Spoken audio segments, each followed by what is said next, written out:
이번 랩 세미나 논문의 이름은 서버리스 인퍼런싱 온 쿠버네티스라고 합니다. 인퍼런싱을 제외하면 좀 생소한 단어들이 있는데 이 부분 백그라운드 과정에서 좀 설명하면서 넘어갈 테니까 잘 들어주시면 좋을 것 같고 해당 논문은 ICML 2020에서 발표됐었던 논문이에요. 좀 예전 논문이기는 한데 제가 그 랩 세미나에서 발표하고 싶었던 내용이 많이 포함되어져 있어서 논문을 선택을 했습니다. 그러면은 넘어가도록 하겠습니다. 컨텐츠는 이제 백그라운드에 대해서 이제 설명을 하고 내용은 논문 내용보단 백그라운드 쪽에 좀 더 치중될 예정입니다. 논문 자체가 이제 4페이지짜리 좀 짧은 논문이기도 하고 개념적으로 좀 알고 있어야 되는 부분들이 많기 때문에 백그라운드 쪽에 좀 더 치중을 했습니다. 네, 그래서 처음 백그라운드 쪽 소개드릴 내용은 맨 처음에 이제 MLOps에 대한 용어랑 그 다음에 AI ML의 라이프 사이클에 대해서 소개를 드릴 예정이고 그 다음에 논문 제목에 있었던 서버리스에 대한 부분 그 다음에 그 서버리스를 위한 VM과 도커, IAC, 그 다음에 서비스 오케스트레이션 그 다음에 마지막으로 논문 제목에 있었던 쿠버네티스에 대해서 소개해 드리겠습니다. 네, 먼저 이제 MLOps랑 AI ML 라이프 사이클입니다. MLOps 요즘 뭐 블로그나 뭐 이런 데 봐도 이제 많이 나오고 채용 공고에도 많이 나오는 용어인데요. 그 MLOps라고 하는 용어가 사실 생긴 지는 막 그렇게 오래되지 않았습니다. 보직 자체도 생긴 지 얼마 안 됐는데 하는 역할 같은 경우에는 요 데이터를 수집하고 데이터를 이제 가공을 하죠. 이제 AI 이제 리서처 분들이 그 만들어진 모델을 어떻게 배포하고 어떻게 매니지먼트 하는지가 이제 주로 MLOps 하시는 분들이 이제 작업하시는 내용이라고 생각해 주시면 됩니다. 그래서 이 딜리버리 쪽에 좀 치중해서 오늘 좀 내용을 말씀드릴 예정인데요. 딜리버리 쪽에서 이제 하는 내용은 이제 모델에 대한 매니지먼트 시스템을 관리하는 역할입니다. 그래서 모델을 어떻게 등록을 할 거고 모델에 대한 설정은 어떻게 할 거며 배포는 이제 몇 개, 어떤 식으로 어디에 배포를 할 건지 그리고 배포된 모델에 대한 실제 상황, 뭐 얘가 그 모델이 살아있는지 아니면 죽었는지 얼마만큼 인퍼런싱을 했는지에 대한 부분들을 확인하는 게 이제 모델 모니터링이 되겠습니다. 그래서 딜리버리에 대한 부분들을 다루면서 MLOps가 어떤 식으로 동작을 하게 되는지 이제 설명을 드릴 예정이고요. 이 MLOps의 이제 리소스 풀이라고 해야 되나? 이런 부분들은 지금 뭐 예전에 데이터 엔지니어링을 하시던 분들이 쭉 진행을 하실 수도 있고 아니면은 AI 리서처 분들이 이제 MLOps 쪽에 참여해서 진행하는 케이스가 있습니다. 그래서 그 이제 이 리소스 에 대한 구분이 정확히 이제 구분되어져 있지 않은 상황이라고 생각을 해주시면 돼서 리서치만 이제 나중에 하실 분들도 그래도 이제 나중에 모델 배포에 대한 부분을 알고 계시면 좋을 것 같아서 잘 들어주시면 좋을 것 같아요. 네, 그러면은 이제 백그라운드 쪽 설명을 드리도록 하겠습니다. 그 서버리스에 대한 부분인데 이제 논문 제목에 있었죠. 이제 서버리스는 클라우드 서비스에서 이제 나왔다고 생각을 해주시면 돼요. 이제 용어 자체는 서버가 없다라는 의미인데 실제로 서버가 아예 없는 것은 아니고 사용하는 사람들이 마치 서버가 없는 것처럼 느끼게 이제 사용을 하는 거를 이제 서버리스라고 합니다. 그래서 이제 개발자들은 서버에 대한 매니지먼트는 신경 쓰지 않고 서버가 어떻게 동작할 건지에 대한 부분만 그러니까 내가 실행시킬 어플리케이션이 어떤 패키지를 가지고 있고 어떻게 이제 그 API라던가 뭐 이런 부분들이 노출될 것인지에 대한 거를 정의만 하면은 이제 사용할 수 있는 게 서버리스 서비스입니다. 요즘 대부분의 이제 클라우드 서비스들이 이제 서버리스를 표방을 하고 있고 뭐 대표적인 게 이제 AWS, 그다음에 네이버 클라우드 뭐 이런 게 있겠습니다. 이 정의 자체는 이제 레드햇에서 레퍼런스를 걸어온 건데요. 해당 링크 누르시면은 더 디테일한 부분들이 있으니까 나중에 참고해 주시면은 좋을 것 같습니다. 네, 다음은 이제 VM입니다. VM을 이제 들어보신 분들도 있으실 것 같은데, 용어 자체는 이제 버추얼 머신이라고 하는 뜻이고요. 한국말로 이제 번역하면 이제 가상 어, 기계가 되겠죠. 이거 같은 경우에는 간단하게 설명을 해드리면 여러분들 컴퓨터에 OS를 여러 개 까는 거라고 생각을 해주시면 되겠습니다. 그 OS를 여러 개를 까는 이유는 저희가 예를 들어 랩실 컴퓨터 같은 경우에 굉장히 좋은 퍼포먼스를 가지고 있는 건데 이제 보안적인 이슈라던가 아니면은 이제 프로세스 간의 간섭이 있기 때문에 OS에 한 개만 띄울 수 있는 서비스가 존재를 해요. 근데 이렇게 되면은 그 좋은 머신을 두고 서비스를 하나만 띄우는 거기 때문에 이제 리소스적인 낭비가 발생을 하게 하게 됩니다. 그래서 그런 케이스에 하나의 좋은 머신 위에다가 여러 개의 OS를 띄워서 프로세스를 격리하는 형태로 사용하는 니즈가 있는데요. 그런 거를 해결하기 위해서 나온 게 이제 VM이라고 하는 개념입니다. 그래서 그 오른쪽 이미지를 보면은 인프라스트럭처 쪽에 이제 실제 이제 피지컬 머신 혹은 베어메탈이라고 하는 이제 서버 머신이 되겠고요. 그 위에 이제 하이퍼바이저라고 하는 OS를 매니지먼트하는 이제 레이어가 들어오게 됩니다. 그리고 위에 이제 게스트 OS라고 하는 것들이 이제 설치가 되게 되는데 이 위에 뭐 리눅스가 설치가 되거나 아니면은 뭐 윈도우가 설치가 되거나 하게 되는 거고요. 그 위에 이제 빈즈라든가 립이라든가 하는 것들을 독립적으로 갖게 되고 그 위에 어플리케이션이 설치되는 구조다라고 생각을 해주시면 됩니다. 그래서 이 VM 같은 경우에는 10년도 더 넘은 개념이고 이것들은 이제 그 서버리스 환경에서 이제 펀더멘털한 이제 유닛이라고 생각을 해주시면 돼요. 그래서 이 VM을 이제 사용을 하게 되면은 이제 아까 처음 말씀드렸던 것처럼 리소스에 대한 이제 ROI를 이제 올릴 수가 있고 그다음에 그 하나의 머신에서 VM을 여러 개 설치할 수가 있기 때문에 스케어빌리티도 가져갈 수가 있습니다. 그다음에 마찬가지로 포터빌리티랑 유연함도 가져가고 처음 말씀드렸던 것처럼 이제 시큐리티도 가져갈 수가 있기 때문에 그 좀 여러 가지 장점을 가진 거라고 생각을 해주시면 됩니다. VM에 대한 용어는 이 정도 설명을 하고 넘어가고요. 그 다음은 이제 도커에 대한 부분입니다. 도커도 이제 들으신 분들이 꽤 많으실 거예요. 도커 같은 경우는 이제 왜 생성이 됐냐라고 하면은 이제 잠깐 이전 페이지로 넘어가겠습니다. 그 인프라스트럭처 위에 하이퍼바이저가 설치되고 OS가 여러 개 설치가 되는 구조예요. 근데 여러분들 뭐 맥북 같은 거에다가 윈도우 깔아서 사용하신 분들은 아시겠지만 그 하나의 머신 위에 OS가 여러 개가 들어가면 기본적으로 좀 느려지는 경향이 있습니다. 이유 자체가 OS가 생각보다 무겁기 때문이에요. 그래서 이 부분을 경량화하기 위해서 만든 게 이제 도커라고 생각을 해주시면 됩니다. 그래서 이제 도커는 컨테이너라고 하는 개념을 가져가게 되는데요. 이 컨테이너는 어플리케이션이 실행되기 위한 최소한의 단위를 컨테이너라고 생각을 해주시면 되고, 이 도커는 리눅스 OS 위에서 컨테이너를 다루기 위한 프레임워크다라고 생각을 해주시면 됩니다. 이 도커 자체는 2014년도에 이제 라이트웨이트 리눅스 컨테이너라는 이제 제목으로 이제 발표가 됐었고요. 현재는 이제 실제 업무에서 굉장히 많이 사용이 되는 프레임워크다라고 생각을 해주시면 됩니다. 그래서 이제 장점은 VM보다 이제 가볍고요. 가볍기 때문에 빠르게 런이 됩니다. 그래서 더 이제 포터빌리티도 강하고 리소스 유틸라이제이션도 더 강하다는 게 이제 장점이고요. 이거에 대한 특징 같은 경우에는 이제 오른쪽 이미지를 보시면 오퍼레이션 시스템 위에 바로 컨테이너 엔진, 그러니까 도커 엔진이 설치가 되는 구조고 그 위에 각각의 컨테이너들이 올라오는 구조입니다. 그래서 그 왼쪽에 이제 좀 확대된 이미지를 보시면 리눅스 커널이라고 하는 이제 OS 상에 이제 존재하는 커널을 공통으로 사용을 하고 컨테이너 엔진이라고 하는 이 도커가 리눅스 커널에 연결되어져 있는 그 각각의 라이브러리들을 땡겨와 갖고 사용을 하는 공통으로 땡겨와서 사용을 하는 형식이라고 생각을 해주시면 됩니다. 네, 그럼 이제 이 도커 파일들을 어떻게 사용을 하게 되냐 하는 부분이 이제 궁금하실 텐데 아마 그 도커를 이제 사용하시게 되면 이 작업을 가장 많이 하실 거라고 이제 생각이 돼요. 도커 파일이라고 하는 거를 이제 작성을 해야 됩니다. 왜냐하면 이 도커 파일을 통해서 아까 왼쪽 요 슬라이드에서 보여드렸던 컨테이너 엔진이 앱을 띄우기 때문인데요. 도커 파일에 대한 부분들을 이제 한 줄 한 줄씩 보면서 어떤 식으로 활용이 될지를 좀 얘기 드리도록 하겠습니다. 첫 번째 줄을 보면은 유즈 오피셜 파이썬 런타임 에즈 페어런트 이미지라고 되어져 있는데 요 도커라고 하는 거는 이제 이미지라는 거를 이용을 해서 사용을 해요. 여러분들이 이제 만들 이 도커 파일은 하나의 이미지가 돼서 컨테이너 상에서 이제 실행이 되는 그런 구조가 됩니다.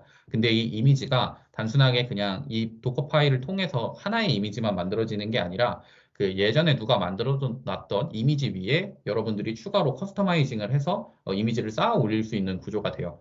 그렇기 때문에 첫 줄이 내가 예전 이미지 베이스를 뭐로 할 것이냐가 시작이 되게 됩니다. 여기 같은 경우에는 파이썬 3.8 슬림이라고 하는 이미지를 베이스로 사용을 하게 됐는데요. 이거 외에 이제 뭐 여러분들이 AI 모델을 서빙을 하게 된다. 이거를 도커 이미지로 만들고 싶다라고 하면은 누군가가 잘 구축해 놓은 어, 뭐 파이토치 2 버전 이상, 뭐 쿠다 그 드라이버를 12 이상, 뭐 이제 사용을 하는 그런 이미지를 누가 잘 만들어 놨으면 그거를 프롬으로 해서 이미지를 세팅을 하고 이제 여러분들이 위에 필요한 부분들을 추가로 작성을 해주는 그런 구조가 됩니다. 그리고 두 번째 줄은 이제 workdir이라고 해서 내가 어플리케이션을 실행시킬 그런 공간을 컨테이너 상에 지정을 하는 게 되는 거고요. 그 다음에 카피는 이 도커 파일이 실행되는 경로에, 그러니까 여러분들 컴퓨터에 이제 있는 파일들을 카피를 해서 가지고 오게 되고 그 카피한 경로를 이제 어플리케이션으로서 실행을 하겠다라는 의미가 됩니다. 그리고 그 카피를 워크스페이스를 카피를 했기 때문에 그 안쪽에 이제 requirement 텍스트 같은 이제 작성해 놓은 파일들이 있겠죠. 그것들을 pip 인스톨을 하면 도커 컨테이너 내에 환경이 설치가 되는 구조입니다. 그리고 이렇게 만든 모델들을 인퍼런스 하기 위해서 어떤 API 서버로 어, 어, 뭐 API 웹 서버 같은 걸로 이제 세팅을 하겠죠. 그럼 얘를 어떤 포트로 접근을 할 건지, 가상 환경을 실제 서버에서 어떤 포트로 노출을 시킬 건지에 대한 부분을 익스포즈라고 하는 것을 통해서 세팅을 하게 됩니다. 뭐 환경 설정 같은 거는 ENV 같은 걸로 이제 지정을 할 수가 있고, 이제 최종적으로 실행시킬 거를 이제 cmd라고 하는 커맨드로 실행을 하게 되는데, 결국 실행되는 거는 파이썬 띄고 app.py가 실행되는 거예요. 그러니까 우리가 이제 파일을 작성을 하게 되면 이제 실행시킬 엔트리 포인트를 최종적으로 지정을 해놓고 도커 파일을 생성을 한다라고 생각을 해주시면 됩니다.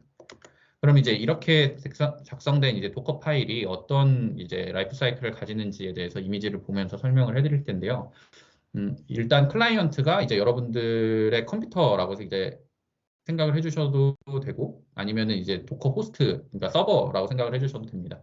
도커 파일을 이제 빌드를 할 거예요. 아까 이전 페이지에서 작성되어져 있던 도커 파일을 이제 빌드를 하고 이거를 이제 깃허브에 올리는 것처럼 도커를 푸시를 하게 됩니다. 푸시를 하게 되면 이제 오른쪽 끝에 있는 레지스트리라고 하는 공간에 올라가게 돼요. 이 올라간 이제 레지스트리는 도커 가운데 있는 도커 호스트에서 이제 내려받게 됩니다. 그래서 이제 배포 자체도 굉장히 좀 유연한 형태로 진행이 되게 되고 이 내려받은 이미지 자체는 도커 데몬이라고 하는 이제 도커 컨테이너를 매니지먼트 하는 이제 프로세스 이름인데 이거가 이제 각각의 컨테이너를 띄워서 우리가 도커 파일에 작성해 놓은 대로 동작하게 하는 게 이제 도커의 이제 라이프 사이클이다라고 생각을 해주시면 됩니다. 그 다음은 이제 IAC에 대한 설명이에요. 도커를 통해서 이제 우리가 작성할 어플리케이션들을 배포를 어떻게 하는지는 이제 알겠다 이건데 이것들을 어떻게 관리할 것이냐, 도커 파일들을 어떻게 관리하고 도커는 어떻게 설치할 것이며 해야 되는 부분들에 대해서 설명을 해드리겠습니다. 용어 자체는 인프라스트럭처 에즈 코드예요. 만약에 여러분들이 호스트에다가 도커를 설치를 한다고 가정을 했을 때 그냥 뭐 간단하게 생각을 해보면 도커 쪽에 SSH로, 그러니까 도커가 아니라 서버 쪽에 SSH로 접근을 하고 커맨드로 이제 뭐 도커를 설치를 한다고 쉽게 생각할 수가 있겠죠. 그러니까 결국 사람이 다 접근을 해가지고 설치를 하는 형태가 됩니다. 근데 만약에 서버가 뭐 100대, 뭐 아니면 1000대 혹은 10,000대 이상이 될 수가 있거든요. 실제 서비스로 나가게 되면은. 그럼 그거를 다 사람 손으로 할 거냐에 대한 문제가 있습니다. 그래서 이거를 자동화하기 위해서 나온 개념이 인프라스트럭처 에즈 코드라고 해서 이제 IAC라고 합니다. 인프라를 설정하는 것 자체를 이제 코드 형태로 만들어서 오케스트레이션을 하겠다라는 건데 이제 오케스트레이션에 대한 내용은 제가 먼저 말씀드렸는데 뒤에 한 번 더 설명해 드릴 예정입니다. 그래서 인프라에 대한 설치를 코드 형태로 관리를 하겠다에 대한 부분이에요. 그래서 이렇게 진행을 하게 되면은 자동화가 되겠고 코드로서 관리를 하기 때문에 사람이 실수를 하지 않아서 에러 리덕션도 발생을 하게 되고 일관성도 발생을 하게 됩니다. 그리고 코드를 작성을 하기 때문에 내가 이 인프라를 어떤 방식으로 설치를 했다는 것 자체가 도큐멘테이션이 되고 그리고 자동화가 되기 때문에 빠른 프로비저닝이 가능합니다. 그리고 코드로 관리하기 때문에 GitHub 같은 데로 처리를 하겠죠. 그렇기 때문에 버전 컨트롤도 가능하다는 장점이 있습니다. 그래서 이제 IAC의 이제 예를 들면은 가장 유명한 게 테라폼이라고 하는 부분인데 이 부분까지 설명드리기에는 좀 백그라운드의 양이 많아지기 때문에 그냥 테라폼의 한 코드를 가지고 왔어요. 이 코드는 AWS라고 하는 클라우드 서비스에 내가 그 VM 하나를 설치하는 코드라고 생각을 해주시면 됩니다. 그래서 맨 처음에 프로바이더를 AWS를 사용을 하겠다라고 이제 선언을 한 거고 그 다음에 리전은 US 웨스트 2라고 하는 IDC에다가 설치를 하겠다라는 거예요. 개발자는 여기까지만 알면 되는 거죠. 실제로 어떤 서버, 물리적인 어떤 서버에 설치되는지는 이제 모르고 이 정도만 지정을 해놓고 서버가 사용할 수 있게 됩니다. 그러니까 즉 아까 처음 말씀드렸던 이제 서버리스 환경이라고 생각을 해주시면 돼요. 그래서 그러면은 여기에 어떤 리소스를 설치를 할 거냐라고 하면은 IMI라고 이제 나의 그 증명을 하고 그 다음에 인스턴스 타입을 T2 마이크로라고 하는 이제 서버 스펙을 지정을 하게 되면은 이제 나는 AWS 프로바이더의 US West 2라고 하는 IDC에 해당 스펙에 대한 VM이 설치가 되는 겁니다. 그래서 이걸 코드로서 관리를 해서 내가 아니라 다른 사람이 오더라도 이 인스턴스는 이런 식으로 관리가 되고 있구나. 그리고 재설치를 하더라도 이 코드를 실행함으로써 재설치가 되기 때문에 이제 안정성도 가져갈 수 있는 그런 상황이라고 생각해 주시면 됩니다. 그럼 아까 지나가면서 이제 말씀드렸던 서비스 오케스트레이션에 대해서 이제 말씀드릴 텐데요. IAC로 코드를 관리를 하고 도커로서 이제 배포할 수 있는 패키지도 만들었다. 이건데, 그럼 이것들을 최종적으로 어떻게 분배할 것이냐. 그러니까 OS 상에 이제 우리가 설치해야 되는 어플리케이션들이 많은데 이 어플리케이션들을 어떻게 조화롭게 관리할 거냐에 대한 부분이 이제 서비스 오케스트레이션에 대한 부분입니다. 그래서 저희 오케스트라 같은 경우에도 다양한 악기들이 이제 조화롭게 그 소리가 나와서 이제 그 음악을 들을 수가 있는 건데 여기도 그런 개념을 차용을 해서 오케스트레이션이라고 한다 생각해 주시면 됩니다. 그래서 이 어플리케이션에 대한 오케스트레이션은 개념만 좀 간단하게 설명을 해드리고 넘어갈게요. 왜냐하면 쿠버네티스를 뒤에서 설명해 드릴 텐데 그쪽에서 오케스트레이션을 어떻게 하는지 설명드리기 때문입니다.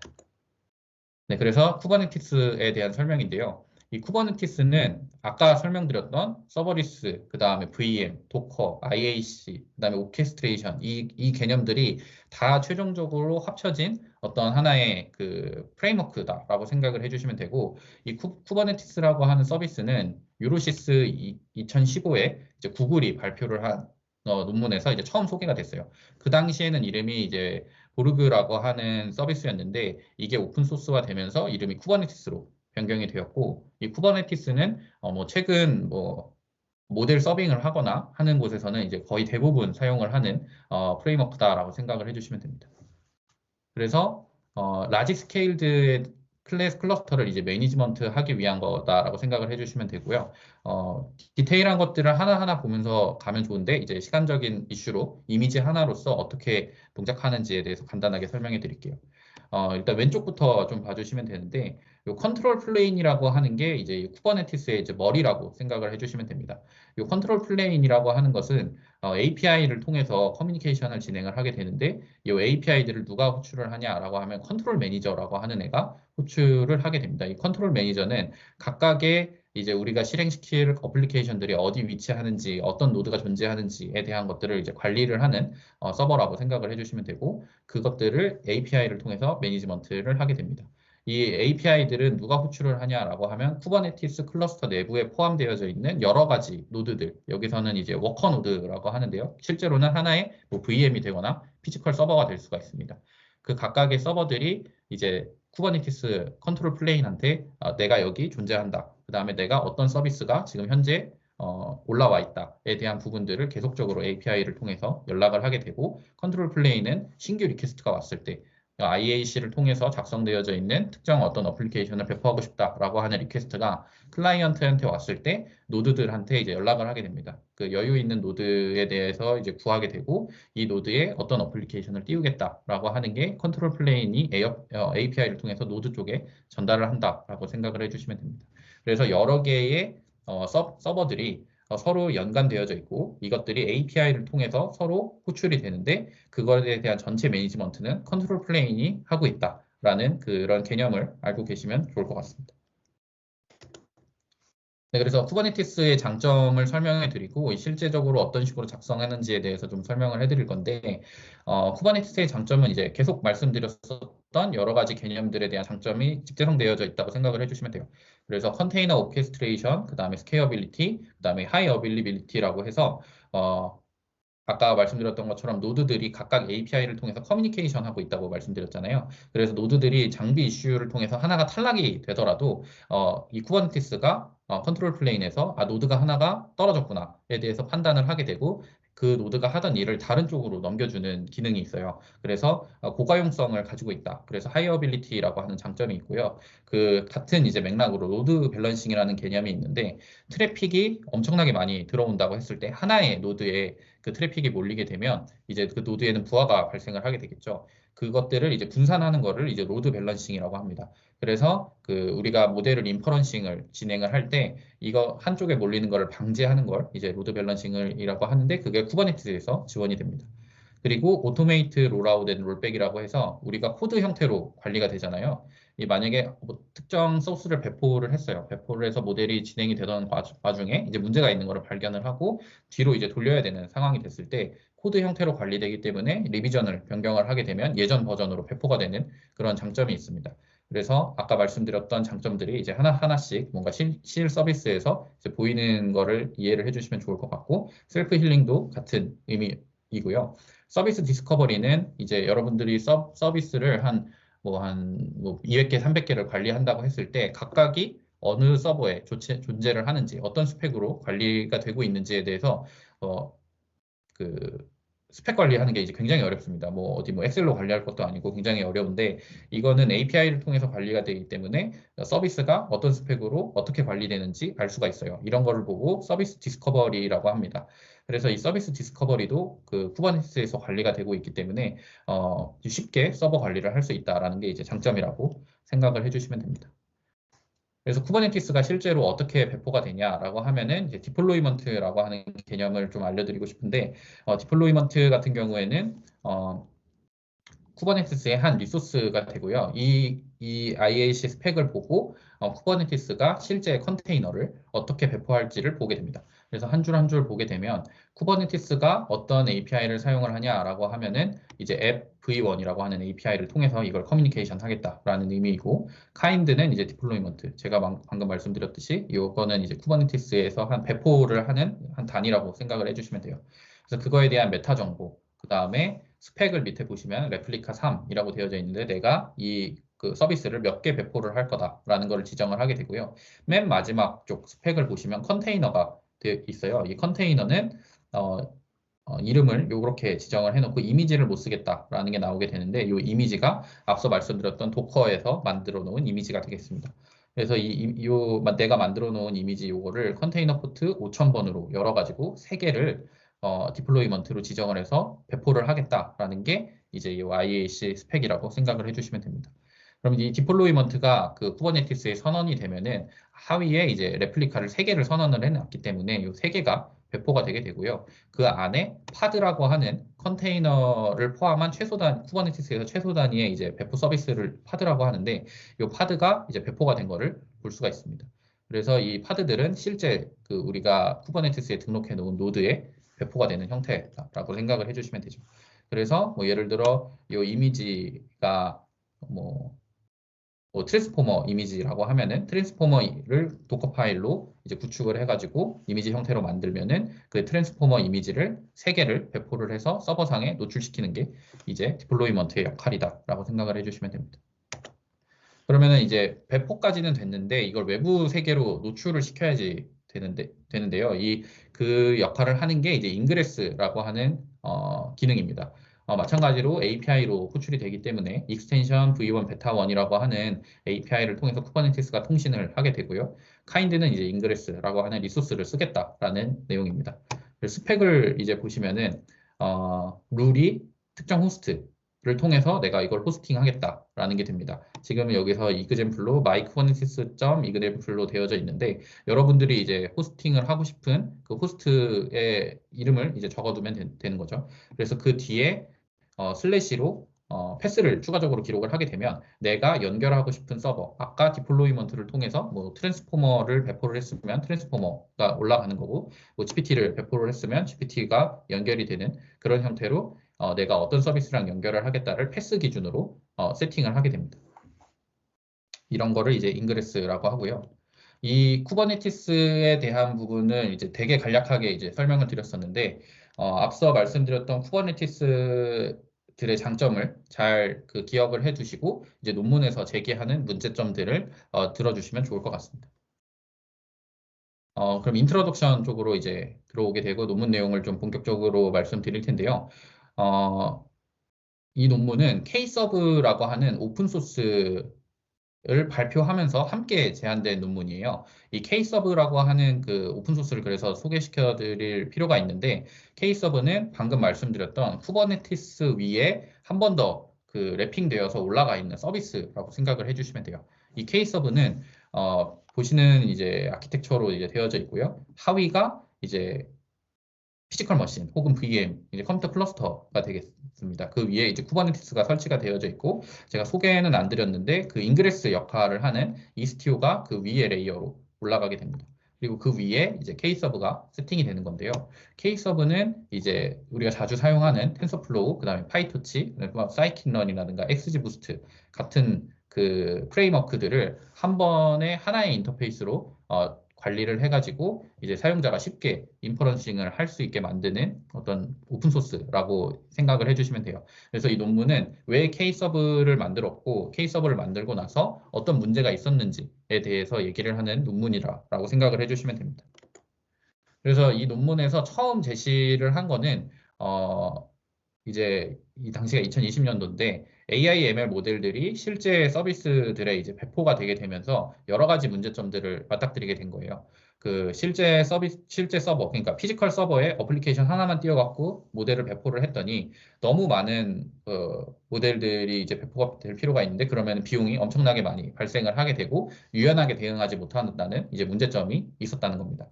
그리고 이것들에 대한 인터페이스가 통일화되어져 있지 않기 때문에 배포 자체가 굉장히 어려웠다라는 내용을 이제 프로블럼에서 얘기를 합니다. 그래서 이거에 대한 아이디어는 대부분의 AI, ML 모델의 배포는 유사한 형태를 지닌다라는 거가 이쪽에서 아이디어로 얘기를 해줬어요. 저희도 그 모델을 작성해 놓으면은 대부분 predict라고 하는 함수를 통해서 모델을 인퍼런스를 진행을 하게 됩니다. 그래서 이런 인터페이스 자체를 고정을 해놔서 모델을 만들게 되면 내가 다양한 모델을 만들어서 배포를 하더라도 동일한 그 파이프라인으로 관리를 할 수 있겠다라는 게 이제 이 논문의 아이디어이고요. 그 다음에 수요에 따른 이제 배포를 동적으로 하는 걸 이제 오토 스케일이라고 하는데 이 오토 스케일을 모델 인퍼런싱을 할 때 도입을 하겠다라고 하는 게 이제 논문의 아이디어입니다. 그 다음에 이런 그 코스트에 대한 부분들을 서버리스의 장점을 살려서 리얼타임 인퍼런스에 이용을 하겠다도 이제 아이디어의 한 축입니다. 그래서 이 논문을 한번 다시 정리를 하면 K-서빙 프로젝트는 서버리스의 장점을 활용을 해서 AI, ML 모델을 더 효율적이고 효과적으로 리얼 환경에 적용하는 방법을 논의한 논문이다라고 생각을 해주시면 됩니다. 그래서 이제 이것들을 도입하기 위해서 그 챌린지를 해야 됐었던 부분들, 논문이 챌린지를 해야 됐었던 부분들을 4개로 나눠가지고 정리를 했는데 그 부분들을 각각 좀 설명을 해드리도록 하겠습니다. 먼저 첫 번째 같은 경우에는 핸들링 멀티플 머신러닝 프레임워크 인어 컨시스턴트 매너인데 계속 말씀드렸던 거예요. 여러 이제 프레임워크들을 우리가 다루게 되는데 이것들에 대한 인터페이스를 통일을 하지 않으면은 우리가 그 몇백 대 몇천 대의 서버 배포 환경에서 일관성을 유지할 수가 없고 이걸 사람 손으로 다 매니지먼트를 해야 되는 문제점이 있다라는 게 이제 첫 번째 챌린지였습니다. 그래서 이 당시에는 이제 ONNX라고 하는 프로젝트가 텐서플로나 파이토치, XGBoost 등을 통합하는 이제 형태로 인터페이스를 만들었었는데 이거에 대한 한계가 있어서 이제 본인들이 직접 이 부분들을 해소하기 위해서 만들었다라는 내용이고요. 두 번째는 업데이팅 러닝 모델 with new 버전이라고 해서 모델이 한 번 배포되고 끝나는 게 아니라 수집된 데이터를 통해서 뭐 다시 트레이닝되고 트레이닝된 모델을 새로 배포를 한다거나 아니면 문제가 발생한 모델들을 다시 이제 롤백하고 뭐 새로 예전의 모델로 이제 다시 돌린다거나 하는 것들이 이제 이 내용이에요. 업데이팅 러닝 모델 위드 뉴 버전이라고 해서 이거 같은 경우에는 이제 실제 뭐 다른 뭐 서버들 기존에 우리가 아는 그런 서버들에서도 동일한 룰들이 존재를 해요. 여러 이제 룰들이 존재를 해요. 그 룰들을 이제 머신러닝 모델, AI 모델을 배포하는데도 적용을 하겠다에 대한 그 챌린지에 대한 내용입니다. 그래서 모델이 새로운 버전으로 배포될 때 안정적인 배포를 위해 카나리 배포 방식 등 다양한 안정화 전략을 취해야 된다는 게 이제 챌린지였습니다. 카나리에 대한 얘기는 이제 뒷페이지에서 얘기를 하겠습니다.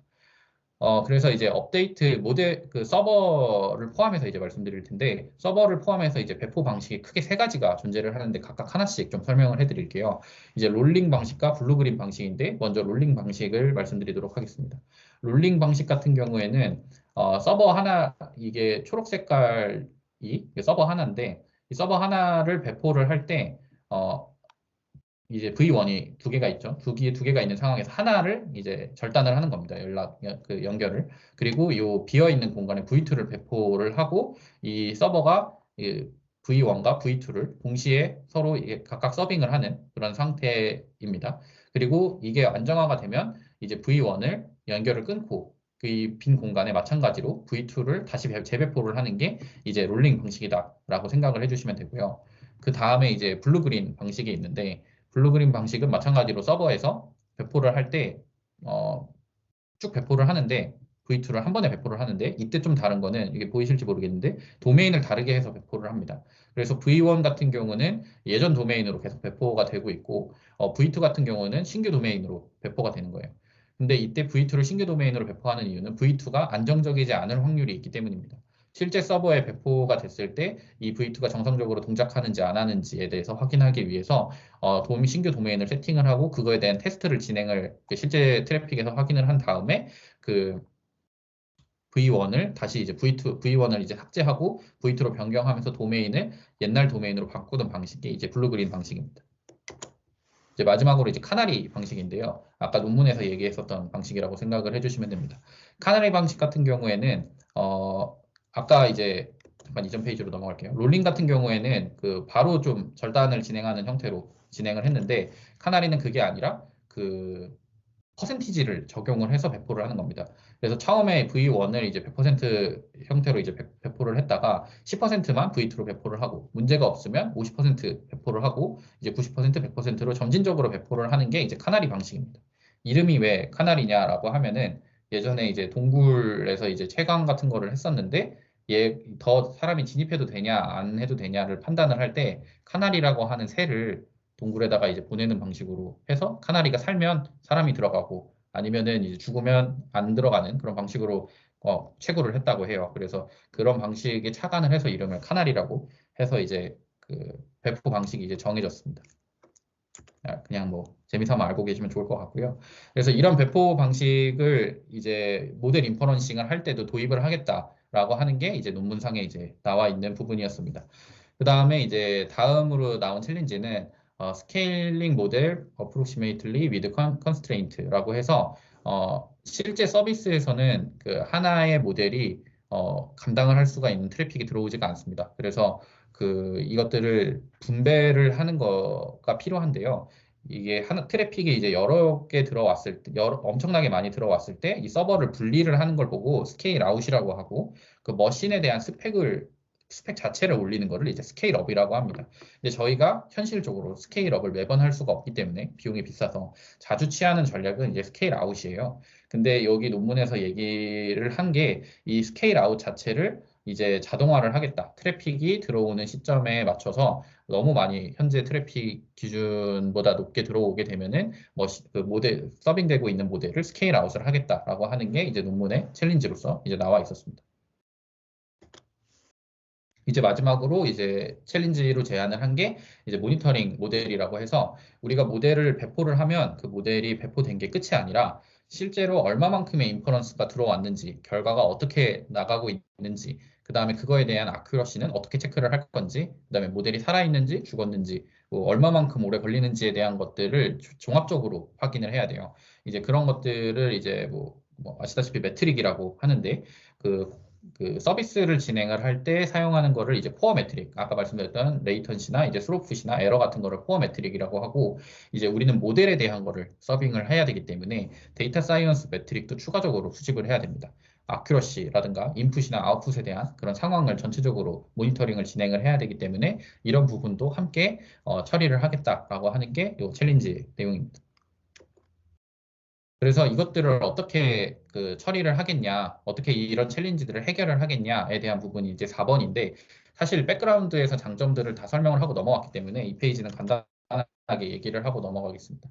이런 아까 말씀드렸던 챌린지 같은 경우에는 다 쿠버네티스랑 이제 도커 환경을 이용을 하면 어느 정도 이제 해결을 할 수 있는 그런 이슈예요. 그래서 이것들을 잘 랩핑을 해서 이제 이 논문에서는 이런 이슈들을 해결을 하겠다에 대한 내용이었습니다.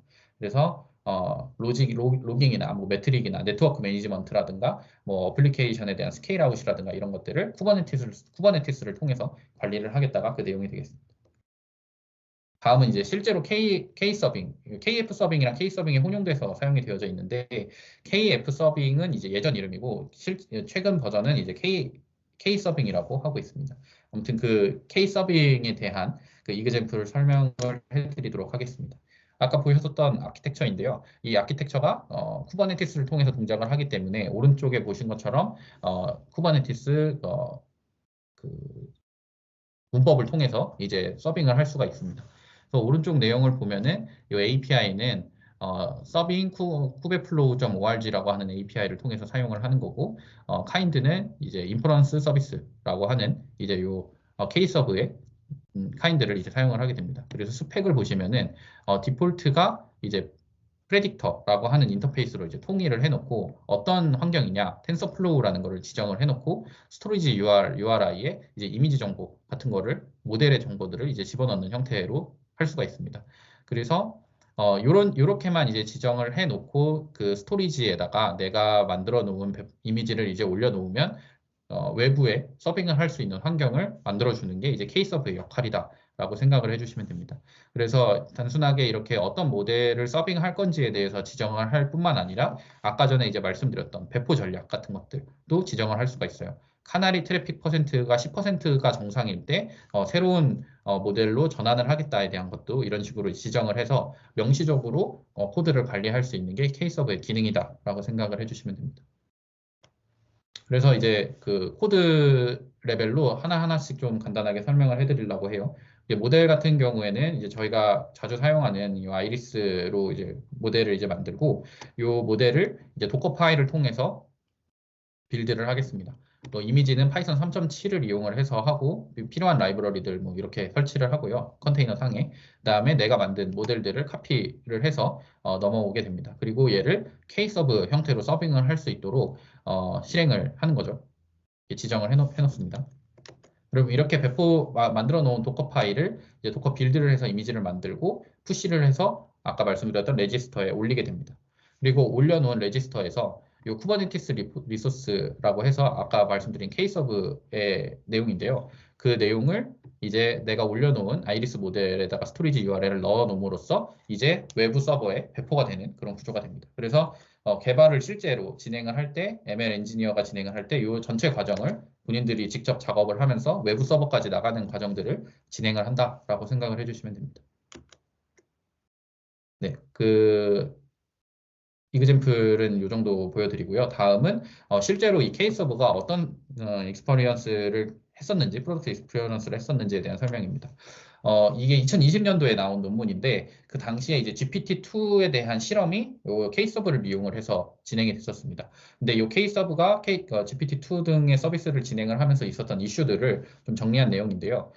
일단 KPA라고 제가 앞에서 개념만 설명을 드렸었는데 이 오토스케일링을 하는 기능이라고 생각을 해주시면 돼요. 그래서 이게 이제 필수적으로 필요하다. 이게 트래픽이 이렇게 들어오는 거를 사람이 다 판단을 할 수가 없기 때문에 자동화해야 될 필요가 있었고, 이 논문 같은 경우에는 그 오토스케일러, 그러니까 KPA를 적용을 해서 이제 GPT-2에 대한 테스트를 이제 해소를 했다라는 내용이고요. 근데 이제 이 오토스케일러를 무한정으로 계속 늘리냐에 대한 부분은 이슈가 있었는데 리눅스 커널을 사용을 하는데 이게 CPU 스로틀링 이슈가 있어서 이런 부분들을 조절을 해서 해야 된다라는 게 논문상에서 이제 나와 있었습니다. 그 다음에 오토스케일링 이슈인 서버리스 인바이러먼트라고 해서 오토스케일링을 이용을 하더라도 이 서버가 처음 배포되는 과정에서 지연이 발생할 수가 있다는 내용이에요. 그래서 그 트래픽을 감당을 못하는 상태에서 신규 모델을 만드는 게 그 신규 모델 배포를 하는 거가 오래 걸리기 때문에 이 부분에 대해서 문제가 있었다에 대한 내용이고, 그 다음에 저희가 프레딕트를 진행을 할 때도 시간이 많이 걸리잖아요. 이거를 여러 개를 받고 나서 배치 형태로 프레딕트를 하는 케이스도 있는데 이거에 대해서 조절을 해야 이제 GPU를 사용을 해서 이제 프레딕팅을 하는 과정에서 이제 트랜잭션 문제가 발생하지 않는다에 대한 내용이었습니다. 그리고 이제 마지막으로 그 서비스 사이즈가 엄청 커지게 되면은 요런 이제 K서브를 이용을 하더라도 좀 이제 트래픽 관리가 어려워진다에 대한 게 이제 이슈로서 제안이 됐었습니다. 그래서 이런 부분, K서브 같은 이제 그 서빙 플랫폼을 이용을 하더라도 이런 부분들은 잘 유념을 해서 모델 배포를 진행해야 된다라고 하는 게 이제 논문에 포함이 되어져 있었습니다. 그래서 이제 논문상에 이제 오픈 프로블럼을 소개를 해드릴 텐데 뭐 계속 말씀드렸던 그런 내용이에요. 대규모 모델 확장 문제. 그러니까 여기에서는 모델을 저희가 지금은 뭐 30기가는 우습죠. 훨씬 큰 형태의 이제 모델을 사용을 하는데 그 당시에 이 30기가짜리 모델을 오토스케일로서 확장을 하는 것도 시간상의 지연이 있었다는 거예요. 그래서 이것들을 어떤 식으로 해결을 할 거냐에 대한 것들을 이제 오픈 프로그램으로 제시를 했었습니다. 그 다음에 모델이 진짜 엄청 많아졌을 때 예를 들어 뭐 어떤 특정 기업에서 단일 모델만 서빙을 하지는 않고 엄청나게 많은 모델들을 관리를 할 텐데 이것들에 대한 매니지먼트를 어떤 방식으로 관리를 하냐. 그냥 단순히 IAC를 통해서 관리를 하는 것뿐만 아니라 이 IAC 파일 자체를 어떤 방식으로 매니지먼트를 할 거냐에 대한 것도 이제 오픈 프로그램으로 제시가 되었습니다. 그다음에 실시간 모니터링에 대한 부분인데요. 단순하게 아까 말씀드렸던 그런 매트릭만 체크를 하는 게 아니라 뭐 해킹을 받는다거나 이상치에 대한 부분들을 어떻게 탐지할 거냐에 대한 부분이 이제 그 챌린지로서 그 오픈 프로그램으로서 제시가 되었습니다. 그래서 이런 부분 전체적으로 좀 서머리를 마지막으로 진행을 할 텐데 일단 첫 번째로 그 모델을 서빙을 하는데 어떤 이슈들이 아까 말씀드렸던 이슈들이 있었다는 거죠. 이제 이것들을 컨테이너 베이스 서버리스 어프로치를 통해서 해결을 하겠다가 이제 첫 번째 컨트리뷰션이었고요. 그 다음에 그것들을 이제 오픈화 해가지고 다들 사용할 수 있게 할 수 있게 하는 게 이제 KF 서빙 프로젝트였고 이것도 더 컨트리뷰션으로 할 수가 있겠습니다. 그 다음에 본인들이 이런 것들을 테스트를 진행을 했을 때 아직 이슈들이 많이 남았고 이것들을 이제 다 같이 해결을 해야 된다라고 하는 게 이제 그 오픈 프로그램으로 제시가 되었습니다. 그래서 여기까지가 논문의 내용이었고 쿠버네티스를 포함한 그 서버리스 환경에 대한 전반적인 부분들을 좀 간단하게 풀고 넘어갔습니다. 네, 여기까지 들어주셔서 감사합니다.